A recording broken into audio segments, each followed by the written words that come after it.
Midi, l'heure H. Toute l'info éco en 60 minutes, David Daubin. L'heure H qui se poursuit sur BFM Business puisque nous sommes à présent avec Didier Arino. Bonjour. Bonjour. Merci d'être avec nous. Vous êtes directeur général de ProTourisme. Avec vous, nous allons évidemment revenir sur les conséquences économiques, notamment de cet attentat perpétré jeudi dernier à Nice. En termes de retombées économiques, la Côte d'Azur, c'est quoi? On parle de 10 milliards d'euros, c'est bien cela? Oui, c'est 10 milliards d'euros, c'est 11 millions de touristes, c'est 1% du tourisme mondial, c'est tout à fait considérable. Et puis, c'est surtout 15% du PIB de la Côte d'Azur qui est lié au secteur touristique avec une destination, la Côte d'Azur, pour laquelle 51% des nuitées sont le fait de clientèle étrangère. Et dans ces 51%, il y a 28% de clientèle extra-européenne, pour beaucoup en provenance des pays à très fort pouvoir d'achat ou de pays émergents. La plupart des nouveaux riches de la planète rêvent et rêvaient de venir sur la Côte d'Azur. C'est aussi le symbole de la France. Après Paris et sa tour Eiffel, Nice, c'est le symbole du tourisme historique de villégiature depuis plusieurs siècles, et par conséquent c'est véritablement l'image de notre pays et aussi peut-être un certain art de vivre qui est touché. Vous pensez que les retombées économiques, enfin en tout cas les conséquences de ces retombées se feront principalement sur la Côte d'Azur ou l'ensemble de la France sera touché?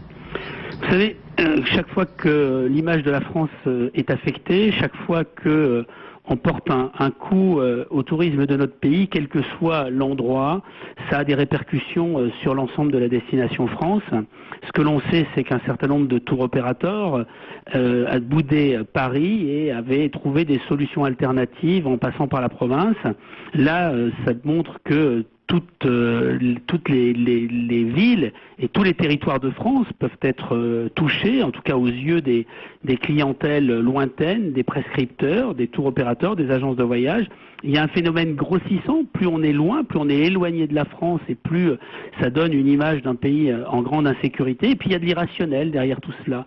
De la même façon que les Français ne vont pas en Tunisie, moins 50% de fréquentation, et pourtant, je le dis depuis plusieurs mois, la Tunisie n'est pas plus dangereuse que la destination France. Donc on voit bien que ce que subissent d'autres pays, nous le subirons aussi, malheureusement, avec un impact beaucoup plus important sur le secteur du luxe, de l'hôtellerie haut de gamme, que bien évidemment le secteur des campings ou de la location entre particuliers, mais ça aura un impact important à l'évidence cette année. Et puis surtout, c'est la démultiplication des attentats qui va nous poser problème, puisqu'on sait que lorsqu'il y a un attentat, on met 6 mois à s'en remettre. Lorsqu'il y a une démultiplication, comme ça a été le cas, sans oublier et sans compter les grèves, les blocages, parce que nous avons aussi comme spécialité de nous mettre une balle dans le pied, eh bien, quand on démultiplie ces problèmes, on mettra certainement 2 ans avant de se remettre de toutes ces difficultés. Et malheureusement, il n'y a que le temps qui peut jouer.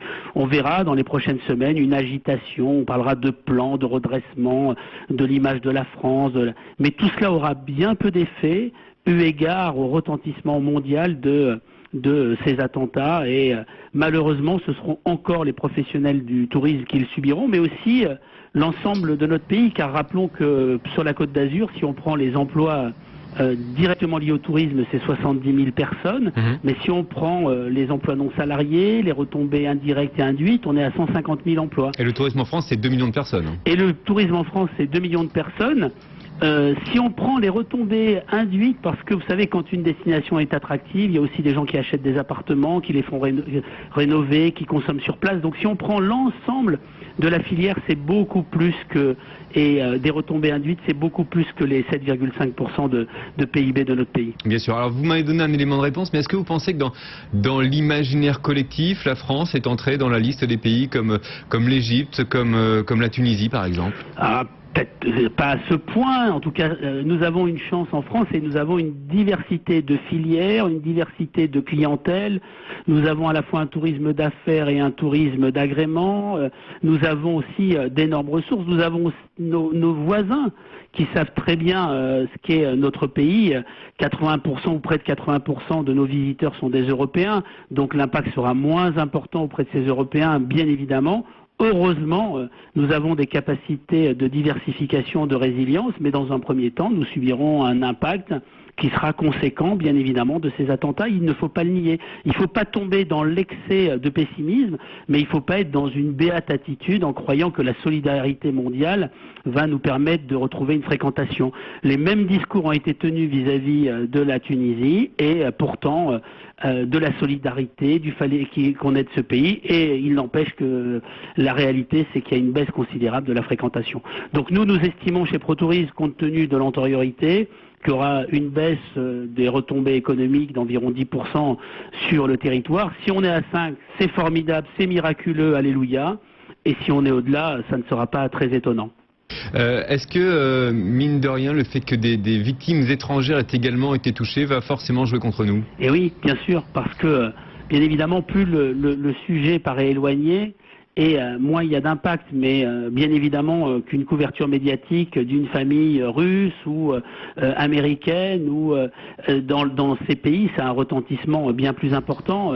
On s'intéresse en général à ce qui nous touche de près, et bien évidemment l'incarnation au travers d'histoires personnelles, tout cela a un retentissement beaucoup plus fort qu'un nombre de morts affichés à la télévision. Quand on entend 250 morts à Bagdad, vos confrères de France 2 n'ont fait que 20 secondes sur ce sujet. Vous voyez, donc là aussi on peut se poser la question du traitement de l'information par la presse, mais ça c'est un autre sujet.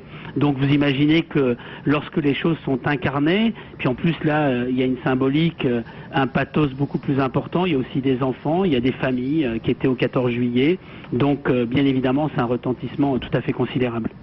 Didier Arrino, est-ce que vous pensez qu'on va perdre l'intégralité des bienfaits économiques de l'euro? Alors tout d'abord, je pense que cet euro a été une très bonne chose, ça a été bien géré. Il y a eu un impact tout à fait positif sur la province, mais il ne faut pas surévaluer l'impact de l'euro.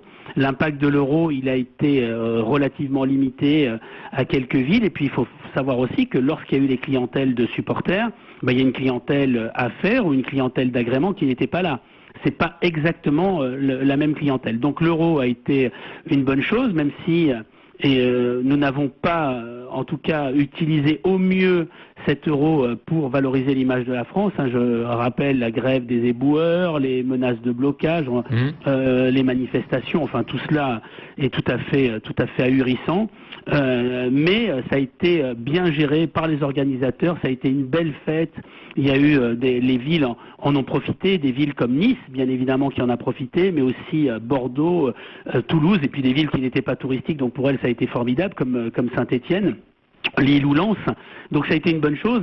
Maintenant, l'impact de l'euro, l'apport complémentaire de l'euro ne représentera pas grand-chose, croyez-moi, par rapport à cet attentat et l'impact négatif de cet attentat sur la fréquentation touristique de notre pays. Merci beaucoup Didier Arrino d'avoir été avec nous dans l'Orage aujourd'hui sur BFM Business, directeur général de ProTourisme. Il est 12h21, on passe à la vie.